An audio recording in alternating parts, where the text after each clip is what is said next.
पंचायत चुनाव के दूसरे चरण के उम्मीदवारों का चुनाव हुआ हाईटेक। गली गली में पोस्टर बैनरों से प्रचार तथा वोट मांगकर दिलों को जीतने का हो रहा है प्रयास।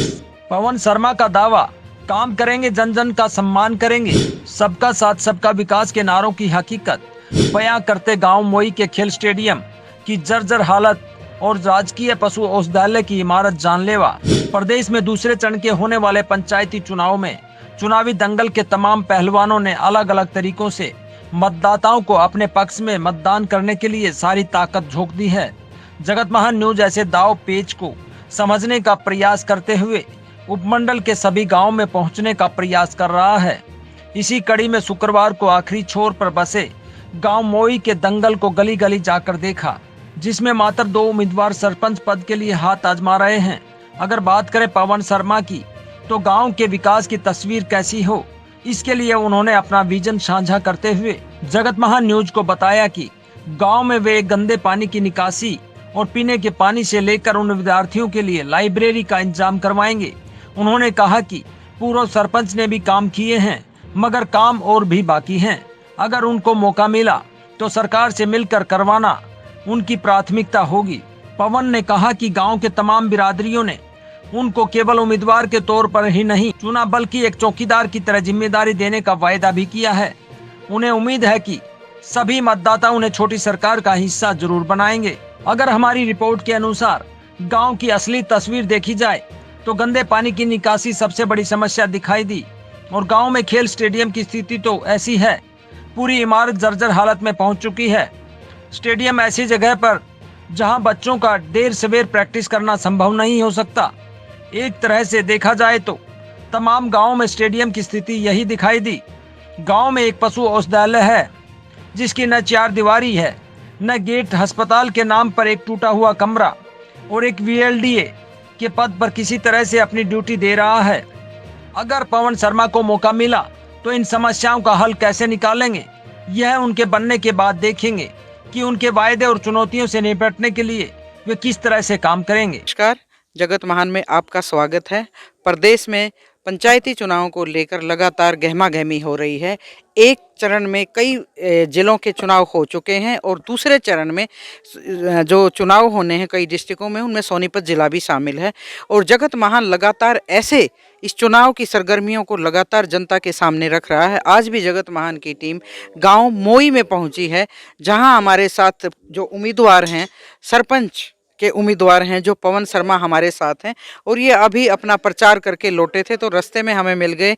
तो जगत महान इनसे आज बात करने की कोशिश करेगा कि इनका विज़न क्या है और ये क्यों इस उम्मीदवारी के लिए दावा जता रहे हैं। पवन जी, सबसे पहले तो आपका हमारे चैनल में स्वागत है। नमस्कार जी, जगत महान चैनल लगा भी। पवन जी, आप मुझे थोड़ा बताएंगे कि इस बार जो उम्मीदवार का जो आपने दावा जताया है, वो क्या सोच के आप ये किया कि भाई मैं गाँव की जिम्मेवारी मैं ले आऊँ? गांव के विकास के लिए उठार 36 बिरादरी ने मेरे को समर्थन दिया है और 36 बिरादरी के सहयोग से सरपंच बनने के बाद जो भी विकास में कमियां हैं वो सारी पूरी करेंगे और बच्चों को नशे की उससे सबको दूर करेंगे। अगर नशा नहीं हो गाँव में। पवन जी, 2 साल से एक तरह से छोटी सरकार बोलते हैं जिसको, सरपंच की ही एक तरह से वो थानेदार भी और चौकीदार भी, सबसे ज़्यादा जिम्मेवारी होती है वो सरपंच की होती। तो 2 साल से ये पद खाली पड़े थे, चुनाव नहीं हो पा रहे थे, तो ऐसे में काफ़ी सारी समस्याएं होंगी गांव में। बता सकते हैं मुझे क्या क्या समस्याएं? काफ़ी समस्याएं हैं जी, गलियों की भी और पानी की भी व्यवस्था, निकासी की भी काफ़ी हैं गाँव में। धर्मशाला की और भी कई हैं जिनकी कमी सभी को पूरी करेंगे। अच्छा, मैं देखती हूँ कि मूलभूत सुविधाओं में पीने का पानी और गंदे पानी की निकासी की हर गांव में समस्या है, तो क्या इस गांव में भी है? हाँ, वो भी है जी। और उसको गांव में यहाँ से नाला नया बनवा के और उसमें ड्रेन नंबर 8 के उसमें डलवाएंगे सारा पानी। अच्छा, जहाँ पीने का पानी अच्छा ना हो और निकासी बढ़िया ना हो, तो वहाँ सबसे ज़्यादा जो स्वास्थ्य सेवाएं वो प्रभावित होती हैं। तो अपने कहा कोई यहाँ उप स्वास्थ्य केंद्र है? नहीं है जी, उप स्वास्थ्य केंद्र नहीं, उसको भी बनवाएंगे जी। तो अगर आपको मौका मिलता है तो आप क्या क्या चीज़ें में ध्यान करोगे, मतलब क्या क्या चीज़ें आपकी प्रायोरिटी पे होंगी? स्वास्थ्य का भी होगा जी, पानी का भी होगा, शिक्षा का भी होगा जी, सारी चीज़ों का होगा। स्कूल में, क्योंकि स्कूल की जिम्मेवारी भी हो जाती है सरपंच की, तो स्कूल तो है गांव में, अच्छी बिल्डिंग है। मैंने उस दिन भी मैं आपके पास आई थी, मैंने अपने नामांकन पत्र दाखिल किया, मैं आई थी। तो कितने टीचर्स हैं आपके स्कूल में? आपको ये सारी चीज़ों की जानकारी जुटानी पड़ेगी। वो जुटाएंगे जी। बनने के बाद सारी के गांव के सहयोग से पूरी शिक्षा की पूरा वो करेंगे जी, प्रचार करवाएंगे सारा सिस्टम कर। अच्छा, गांव में जैसे बच्चे हैं, आपका गांव जो शहर से बहुत दूर है, तो बच्चे कोचिंग के लिए या लाइब्रेरी के लिए कुछ चीज़ें अगर पढ़ना चाहें तो गांव में कोई लाइब्रेरी तक नहीं है। गांव में लाइब्रेरी की भी व्यवस्था करवाएंगे और कोचिंग सेंटर की व्यवस्था करवाएंगे और ITI की करवाएंगे। गांव में साधन के लिए बस की व्यवस्था करवाएंगे, गोवाने तक, गांव से गोवाना तक, शहर तक हरियाणा रोडवेज की व्यवस्था करवाएंगे।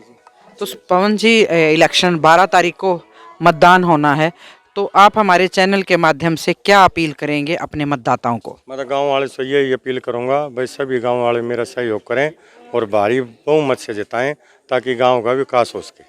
स्टेडियम में भी पानी भर जाता है, उसको भी व्यवस्था करवाएंगे, उसका भरत करवा के बच्चों को खेलने के लिए अच्छी व्यवस्था हो। रबड़ का मैट वगैरह सभी चीज डलवाएंगे बच्चों के लिए। बहुत अच्छी बात है। इस बार मैं जिस भी गांव में गई हूँ, सभी उम्मीदवारों ने स्वास्थ्य सेवा, पीने का पानी और खिलाड़ियों की व्यवस्था के लिए बात कर रहे हैं। देखते हैं कि ये जीतते हैं तो पवन जी हम आपके पास फिर आएंगे। हमारी शुभकामनाएं आपके साथ हैं। और एक जगत मान हमेशा एक अपील करता रहा अपने प्लेटफार्म से कि मतदान के दिन सभी मतदान केंद्रों पर जाएं और अपने मत का प्रयोग जरूर करें। गाँव मोई से सारिका नरवाल, नमस्कार।